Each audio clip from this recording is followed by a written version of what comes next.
On this episode of the Sports Opinions podcast, Grant Puskar, the host of the Cleveland Surge podcast, joins the show as we give him a chance to talk a little bit about his own show, finally solve the debate of who the top five in the NBA is, and talk a little bit of Cleveland sports. You don't want to miss this one. It's a good one. Another thing you don't want to miss is the Anthony and Alex podcast. You can find it on Spotify and iTunes, and it's just a great podcast that mixes the world of sports, wrestling, movies, TV, sarcasm, life, and a little bit of everything from two guys who are extremely entertaining and knowledgeable about what they talk about. So without further ado with that, cue the intro.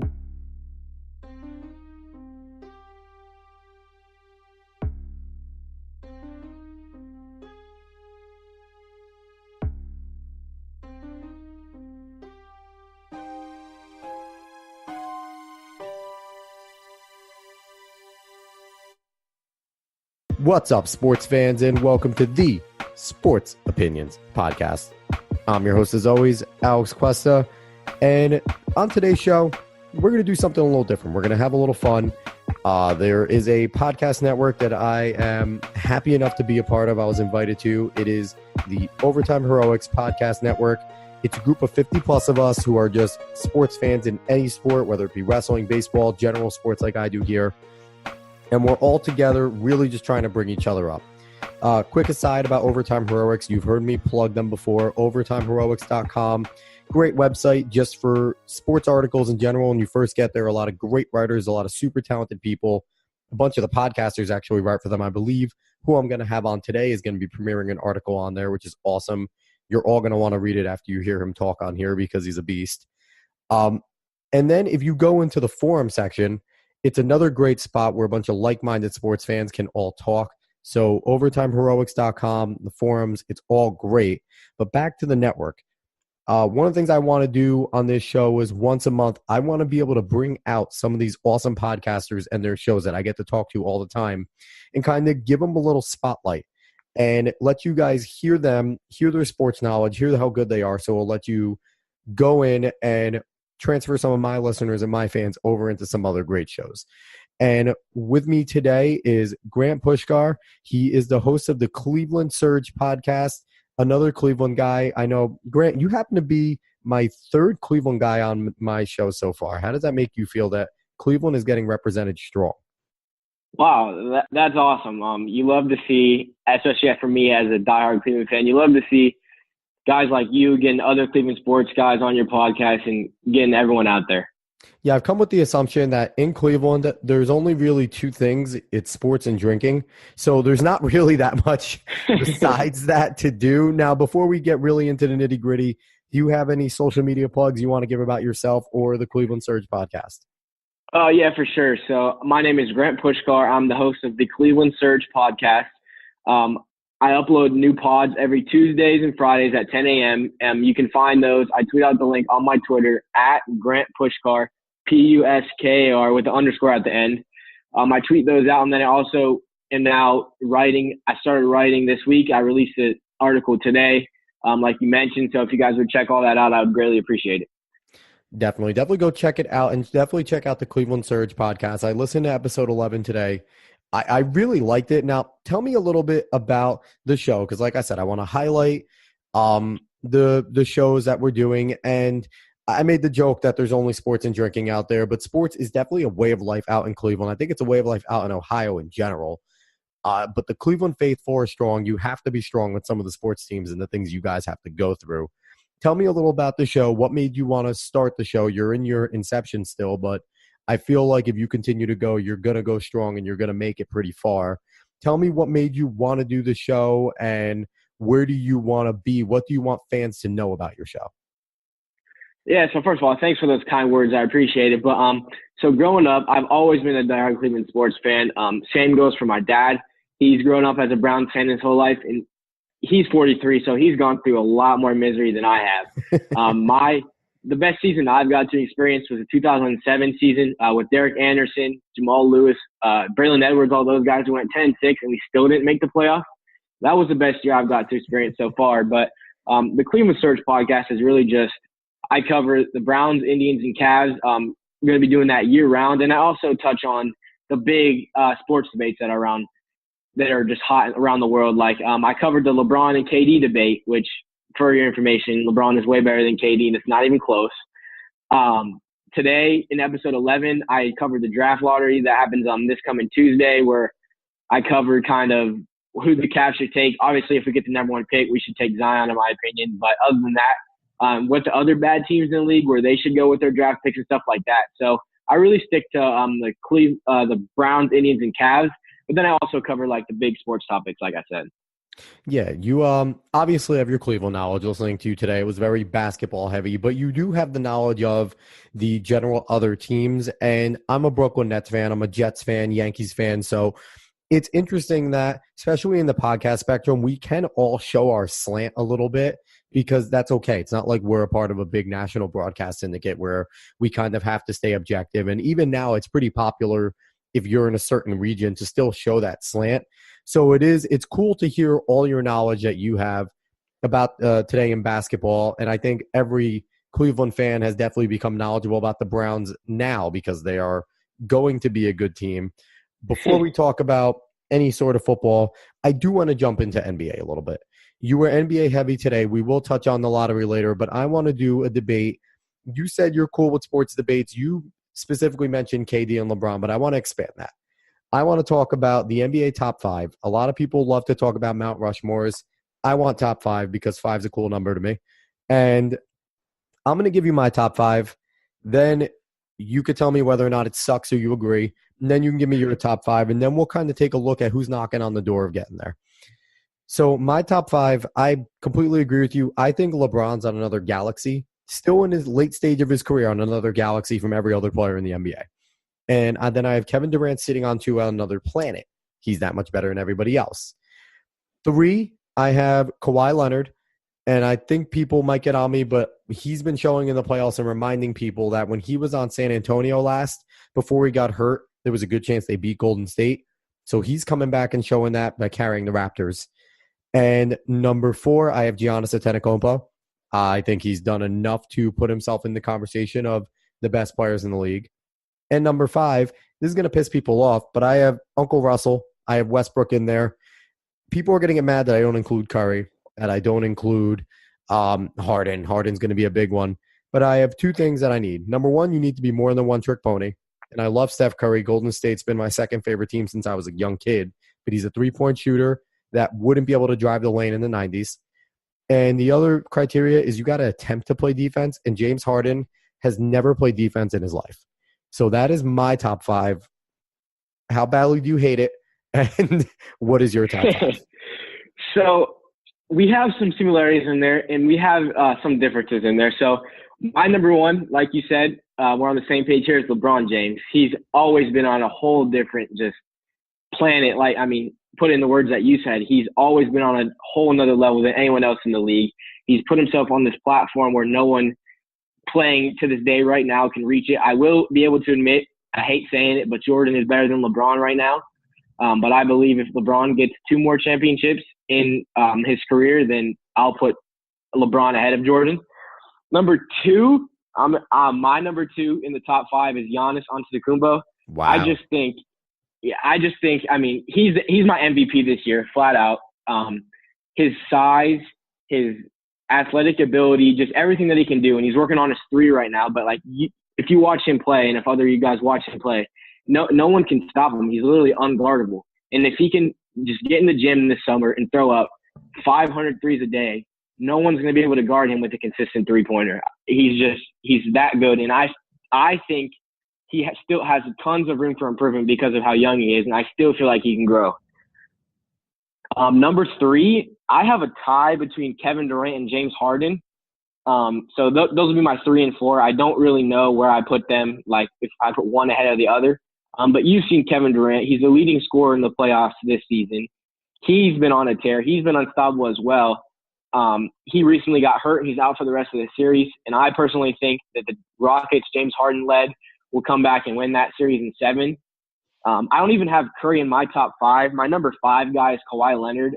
Like you touched on, he's just been unstoppable. And you showed him in this playoffs this season, he's just going back to his Spurs days and where he was younger, and he's just so athletic, and he's putting up like 38, 40 points in a game, and the claw. I mean, he's obviously a lockdown defender as well. So that's my top 5. But like I said, I don't know who I put ahead of between Kevin Durant and James Harden. Easy. Kevin Durant. He cares about playing defense. You have to play defense in order to, and James Harden has just showed not even an ineptitude to even care about it. Like, and it's a running joke, and it's a running joke because it's legit. The guy just lives to play another day on every single possession. It's not, he doesn't even have to get beat. He lets the guy by. Like, that to me is just an embarrassing level. When you're that athletic, you should be able to play defense, no problem. That's why I cannot put him in my top 5. Yeah, I really for can't. sure. And that's why I put Giannis ahead of them too, because Giannis plays defense, and he's proven that he can play defense. So. Yeah, I don't have a problem shifting Giannis. I think Kevin Durant and his scoring prowess, he does attempt to play defense. Durant's not a guy who's just going to let you go. He's shown it when he's guarded LeBron one-on-one on his own and done pretty well in certain times. Like, he can't do it a full game, but he can step up and do it. That was Golden State's strategy against him. They would just switch Iggy. They would throw Clay on him. They would let Durant and just wear James down in a series. But I just think his scoring prowess right now still puts him ahead of Giannis. And Kawhi, I think, is just knocking on the door. But I don't mind you putting a Antetokounmpo there. Now, we're going to shift to guys that are kind of on the horizon. Now, I would put James Harden on that horizon. If he ever plays defense, he could be number 2. If he ever, like, he has to actually just play a quarter of defense, and he would definitely jump in. He hasn't played a quarter all season of defense. Yeah, so that's why I put Giannis ahead of that's why I have Giannis as my MVP, because I get so fired up when people talk about MVP. I was so upset when they gave it to James Harden. I believe that was last year, because most MVP is most valuable player. It's not the leading scorer. They give James Harden the leading scorer because obviously he's proving he scores the most in the league. The most valuable player is all around in how valuable you are to your team. Definitely. And can we all be honest? This is the first year in LeBron James's career that somebody else besides LeBron James deserves it. When LeBron James is healthy, he's actually the MVP. It's just that there's a fatigue in the league where they're just like, we'll give it to Derrick Rose, I guess. We'll give it to Harden. Westbrook can have it. Like, Curry, he shot a lot of cool threes. LeBron might have averaged near a triple-double and carried a team of losers everywhere. But, we'll give it to him. Like, it's kind of, this is the first legit year because of his injury. And that's the only reason he's having MVP numbers besides that. So, for sure. Let's jump to certain guys. Now, I'm my kind of guys breaking in. Again, I have Harden that could break in if he ever plays defense. Dame Lillard is always sitting right there knocking on the door. John Wall is a health risk, so I don't know. A shot guy, I think if Joel Embiid could stay healthy and really refine his game and not let I think sometimes he lets his emotions, good and bad, help him negatively. But if he can ever just like ground himself, he can jump in there, because I think he could be better than Anthony Davis. And Anthony Davis is right there too. Yeah, Joel Embiid's my guy. I like him a lot. His size, his ability to score, his ability to play defense, he can really do it all. I mean, in the last game that they played, or it was 2 games ago, I believe, he had that, I don't know if you saw, he had that windmill dunk off of he faked a 3 and drove in and did the windmill. So he really can just do it all. And he's a guy who can lead that franchise too. I know we all know they traded for Jimmy Butler and they have Ben Simmons and stuff like that, but he's their centerpiece in Philadelphia for me. He definitely is. Now, where would you put a guy like Kyrie Irving? Because Kyrie Irving is definitely a superstar, but I wouldn't put him on the knocking on a door of one of the top best players in the league, like top 5. How about you? I would not either. I touched on that in episode 11 this morning. It really upset me, his performance in this series against the Bucks. He just quit on his team. And I was seeing on Twitter that people were saying that Brad Stevens should have benched him because of his poor efforts. And yeah, he can score, but he shot like 7 of 22 and 6 of 21 that whole series, and he didn't perform well at all. I know he made the shot to give us that championship in 2016, but like you said, I don't have him knocking on the door just yet, or I don't know if I will anytime soon. Quick comment about the Celtics. What I saw out of them right now is, it's a disappointment all around. Marcus Smart means so much to that rotation and so 100%. Much to that team. He's out. Terry Rozier could not fill those shoes, as good of a player as he is. And Kyrie needs Marcus Smart on the floor with him at times to take those harder assignments. Because now Kyrie had to step 100%. up and take significantly harder defensive assignments, and that definitely wore him down. For sure. And the broadcasters for that game were saying Marcus Smart represents Boston and Boston's basketball. He has a heart. He plays full go. He gives 100%, 110% every night out. And that's what Boston's all about. That's what they've always been about back to their old school days.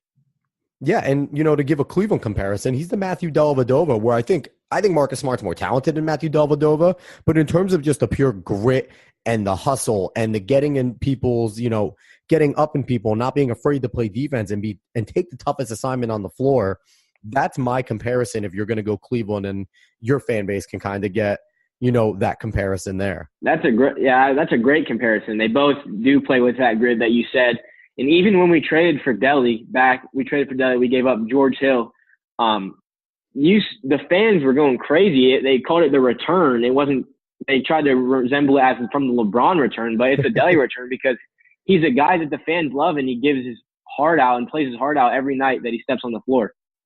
Definitely. Now, a guy that I have knocking on the door 100% that by next year could be number 4, Nikola Jokic.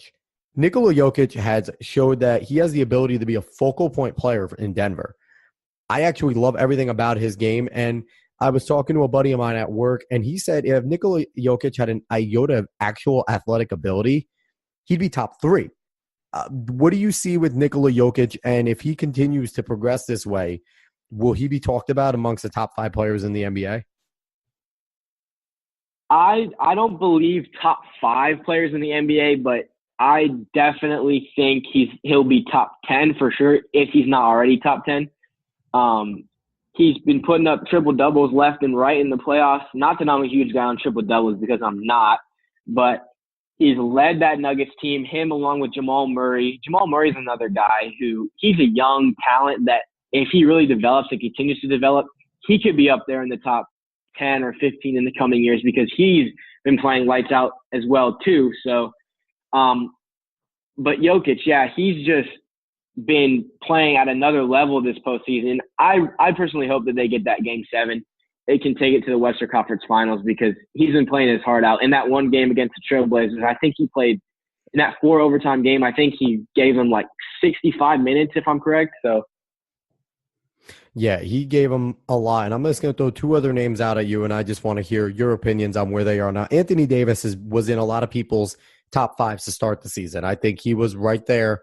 He's been pushed out of mine, I think, a lot of people, because just the way he wanted out of the Pelicans, I think they put a bad taste in my mouth. I hate when players do that to franchises. I know a lot of people are like, oh, why the hell should they be loyal? Franchises aren't loyal. I get it.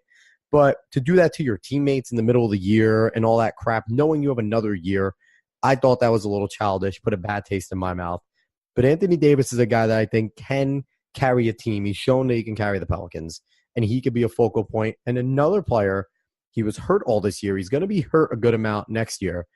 But Kristaps Porzingis, now on the Dallas Mavericks, was a New York Knick, is just an absolute athletic freak.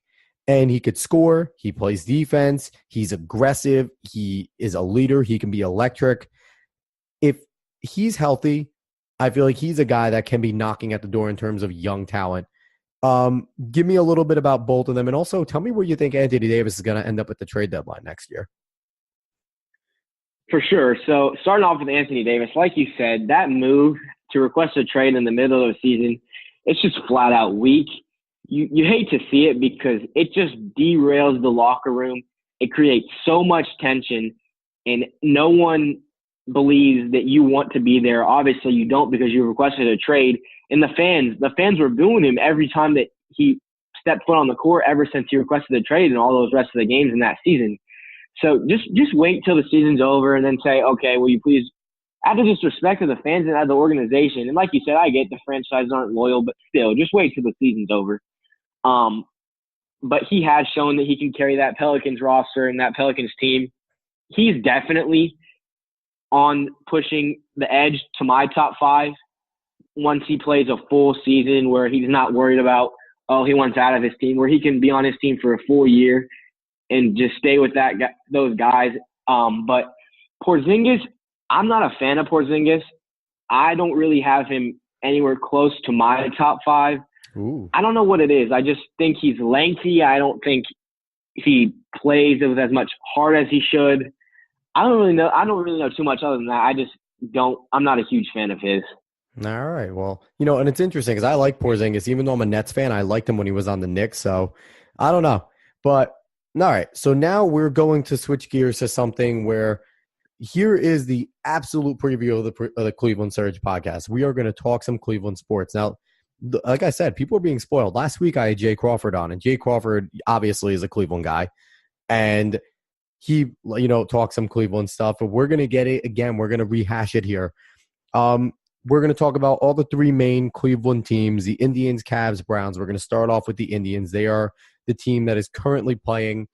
They are underwhelming right now, according to a lot of people, but I think they have themselves in good position to win the division. But I really don't think there's a chance at them winning the World Series.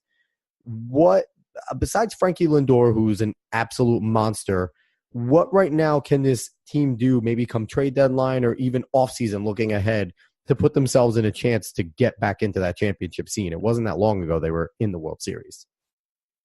Number one for me is call up Oscar Mercado from AAA. He's hitting 288 right now with 3 home runs and 14 RBIs. He would be a huge boost to our offense, and we need any boost we can get for our offense. We were third. We're last in batting average. We're in the top. We're the worst top 5 teams in terms of every offensive stat that there is.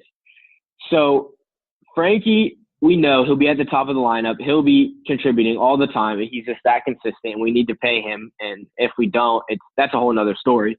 But Jason Kipnis is sitting in our 2-hole right now. That's not going to get it done. I love Jason Kipnis. I love him as a guy and a ball player, but that's not going to get it done. And to have a guy as your DH by the name of Jake Bauers, no disrespect to Jake Bauers, but if that's your DH, you're in a lot of trouble.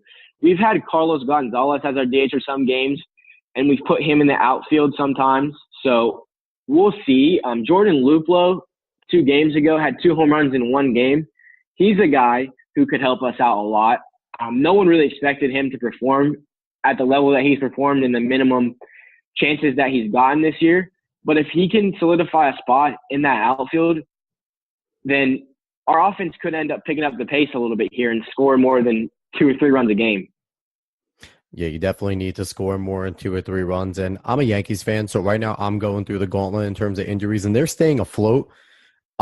You guys have been pitching strong, and that's a strong point to use. So I think you guys are winning a lot of games just based off the fact that you're pitching well. Even with the low scoring, you guys are still getting a lot of wins there. But yeah, the hitting is atrocious, and it's crazy in a day where there are just so many players and so many different systems and so many different moves you can make. Everyone is scouting everybody's farm system, so people should know what's out there. So to me, it just doesn't click to me why certain teams struggle to find this type of hitting unless there is major injuries occurring. For sure. No one expected our offense to be as bad as it is so far this season. And all of our injuries have come to our rotation and to our pitching. They haven't gone to our offense. Corey Kluber fractured his arm on that comebacker the other day. Yep. We don't know when we're going to get him back. Mike Clevenger strained his back a few weeks back. He had 2 games. He started 2 games. He was 2-0 with like a .7 ERA. I know it's early, obviously, after 2 games, but he was having 2 games where he was a Cy Young candidate for those. So our injuries haven't come on the offense, and that's why me, as well as so many other Cleveland fans here in Ohio, are confused as to why our offense hasn't performed that well. Yeah, it's tough to see and it's tough to figure out. But the good thing about baseball is it is, such a long season that so many things can happen. So a move could be made. People can get healthy at the right time, or someone can come up and shock you. So there's a lot that can go on. So this talk, we can go down the road in the World Series, maybe have you back on and talk a little more Indians, see where they are there. We're now going to jump over to basically what your podcast today, episode 11. Go give it a listen if you haven't yet. About the Cleveland Cavaliers, about baseball, about the draft. The Cavs right now are looking forward to the lottery. They're one of the bottom 3. They all have a 14% chance with the Knicks and also the Suns. unfortunately for you, I have a feeling that the Suns are going to get the first pick. We completely disagree on RJ Barrett. I can tell you right now, me and you 100% disagree on RJ Barrett. First, kind of give a recap, a short synopsis of what you went on today about what the Cavs are looking to get out of either the 1, 2, or 3, which they're guaranteed basically to have. Yeah, so like me and all the other Cleveland fans in Ohio, we have been praying since the season ended, and we will continue to pray until 8:30 Tuesday night that we land that number 1 pick and we can draft Zion, because no team in their right mind would pass on Zion Williamson if granted the number 1 pick from the lottery. I've seen some people say that, Ja Morant will fit better with this team or RJ will fit better with that team. And it just completely blows my mind, because no one should pass on Zion. I don't think it's going to happen, and I don't know why I'm seeing it. But if that happens, something is wrong in that organization. But so if we get the number 1 pick, we take Zion, obviously. And then if we get the 2 or the 3, whichever one, we need to take RJ Barrett. I don't know what your take is yet. I'm very interested to hear it. But my take is, through his college season, he was a scorer. He was just a flat-out scorer. And every team needs a guy who can do that for them. In the Cavs this past season, we didn't really have that. Kevin Love was hurt for, I believe, 52 games, somewhere around there. Sexton started the season slow, and by the second half of the season and the back half, like the rest of the games, he had a streak of like 7 games where he put up 20-plus points a game, which is great, and he developed a ton throughout the season. He killed my Nets towards the end of the season, the bastard. Yeah, but RJ, I feel like he would just fit in right into our lineup at the small forward position, because if we draft RJ, it would go Sexton at the 1, Jetty at the 2, RJ at the 3, Kevin Love at the 4, and in my episode this morning, I touched on, I don't know, I'm not sold on Tristan Thompson. I think his days are over. We need to move on from him. We acquired John Henson in the trade with the Bucks, where we got Delly back as well. Yep. But I just think RJ will fit in so well into our roster, because he's just a flat-out scorer. And I know he was inconsistent at times in his college career, but I think he would fit really well into our lineup. So I'll give you my take. I agree with you. Whoever gets the number 1 pick is going to take Zion. He is a once-in-a-lifetime guy. I think a lot of it has to do with the hype and the fact that he's going to sell tickets. And my theory with Zion is, and I've said, and it's not a knock on Zion, he's not LeBron. I think his ceiling is Shawn Kemp. And if it's Shawn Kemp, he's a Hall of Famer. He has an amazing career. He's a great player. And I think that's a great ceiling to have. Ja Morant, I feel, is going to be the better NBA player. Just in terms over Zion? Just in terms of the way the NBA is structured. Big men are not the focal points anymore. It is a guard-driven league, and Ja Morant has all the skills to be a star guard. So that's why, and I don't think it's necessarily talent level. Zion Williamson is probably a more talented NBA player. But Ja Morant just has the ability to fit better in the NBA. But I agree with you. You got to take Zion 1. I then think that you need to take Ja 2. Whoever gets 2 needs to take Ja. I think he's probably the most NBA ready, better player there. RJ Barrett, and I'm going to include Cam Reddish in this, both Duke 2 and 3 guys are 2 of the most disappointing people in the entire nation, in the nation to me. Oh. They didn't do what they were supposed to do when Zion was injured. Look at it this way. Okay. You look at the rankings, according to a lot of people, Zion was the number 1 player in the nation. Then you had RJ Barrett as the number 2 player in the nation, and Cam Reddish was floating somewhere around 4 or 5, right? Normally, all throughout the year. Yeah, they were. Cam Reddish, I think, fell to a little further than that, but yeah, you're like right on. Okay.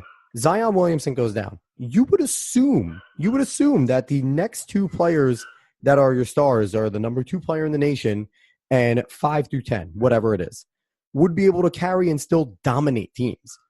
Those Duke teams didn't dominate anybody without Zion. They were vulnerable. They weren't very good. They were disoriented. And then once Zion came back, again, it clicked and they were a great team. That just tells me that neither of those 2 guys are ready to carry teams. And I think RJ coming out right now, he's a volume scorer. He needs to shoot a lot. I see him being a good 6th man. That's where I see him as being a Wow. good six man. Yeah, so I'm not going to dish your RJ take 100% because I agree with you to some level. When Zion went out, he was dysfunctional. The team was dysfunctional. They didn't play too well. And when Zion came back in, they clicked. But you took a guy, RJ Barrett, you put him in our roster the first season right away. He doesn't need to carry our team 100% because we still have Kevin Love. We were 19-63 last year, but right now with the way our roster is, we're not that bad. And especially a team in the East, if we insert RJ in, Kevin Love is a guy who puts up 25 and 10 a game. Sexton will be in his second year. He proved himself at the end of last season. So RJ can just put up 20 a game or even a little less in his rookie year, and we'll still be a great team. And I think in years to come, once RJ develops, he'll be even better. Yeah, I just don't see that with RJ. And honestly, if I'm you guys and I sit at 3, I trade. I trade for Chris Middleton. I trade for Klay Thompson. Guys, sign and trade. I do something like that because I don't think past those two, there's anyone that impactful underneath for a team like Cleveland that is a needy team. And banking on Kevin Love to stay healthy or to convert back to Timberwolves Kevin Love is a real tall task considering he's gotten so comfortable with shooting the corner 3 and just being a lurking 3 guy. And I know he showed more last year with the rebounds and battled and got in there a little more, but it just concerns me as a guy that is aging and now learned a new style of play to go back to the style that got him into the superstar status. I do agree. I have one question for you.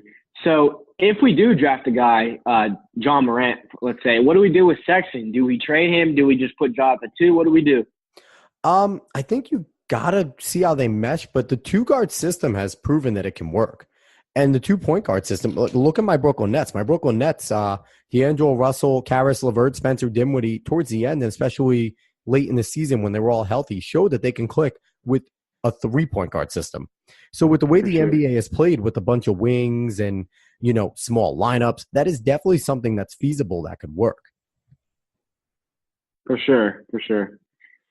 All right. So I just don't know how Sexton will take that, but we'll have to see.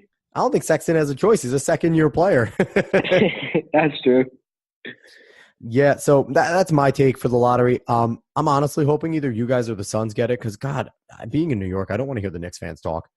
If they get Zion, then all of a sudden they probably are going to get KD, and then they're going to get Kawhi, and then me being a Nets fan is going to be like, hooray, we didn't get anyone in the offseason again. I've been seeing Kyrie has high odds to land in Brooklyn with your Nets, though. I don't know where he would fit. You talk about too many. I think 3 good guards is enough. We'd have to get rid of D'Angelo Russell, which I know we just got caught with the weed, but to me that would be difficult because how much he did this year in making the Nets into a playoff squad. He was the cog when Karis LeVert was hurt. He was the cog between him and Spencer Dinwiddie that made it all tick. So that would be tough. Sure.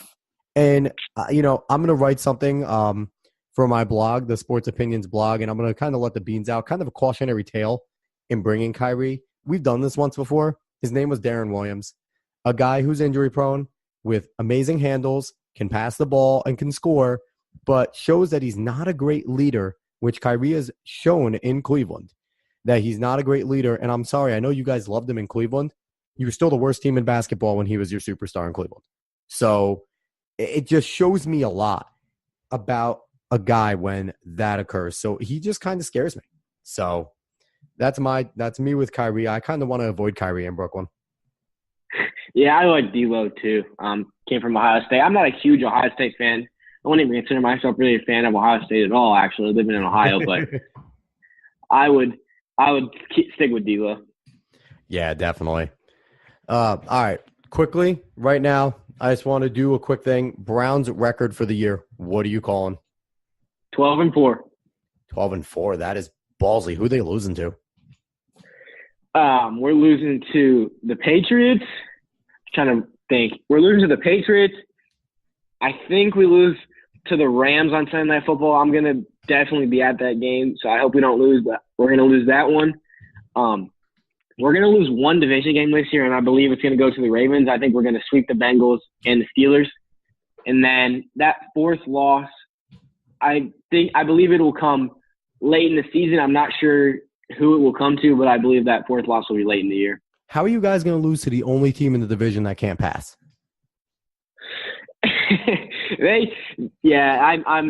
I don't know if you listen to other podcasts of mine or if any of you other guys have, but I'm not a fan of Lamar Jackson. I hate him.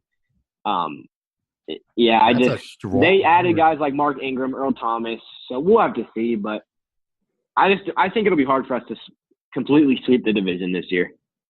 It will. It always is. AFC North is always tough. But all right, with that wraps up this edition of the Sports Opinions podcast with Grant Puskar of the Cleveland Surge podcast. I hope everyone enjoyed what they hear. Grant, thank you for coming on. Yeah, thank you for having me. I had a great time. I really appreciate it. Absolutely. Do you want to give them your Twitter handle again so they can find you? Yep, for sure. Follow me on Twitter at Grant Puskar, Puskar with the underscore at the end. All right, and I hope everyone likes it. I hope everyone goes and gives the Cleveland Surge a listen. It's on Anchor.com. Find it on Twitter. I'm your host, Alex Cuesta of the Sports Opinions Podcast. Find me on Twitter and Instagram at @A_Cuesta30. Find Sports Opinions on Twitter at SportsOpinion30, Instagram SportsOpinions30, and visit us on Facebook. Listen to this podcast and all of the other podcasts and sports opinions on anywhere you can find a podcast: Spotify, Google Play Music, iHeartRadio, TuneIn, Apple Podcasts, literally anywhere, YouTube. Just go search it. You'll find it. And again, hope everyone liked this episode. I'm going to be doing more of these Overtime Heroics podcast network spotlights. Go visit overtimeheroics.com, participate in the forum. And everybody, thanks again for listening to the Sports Opinions podcast. Have a good one.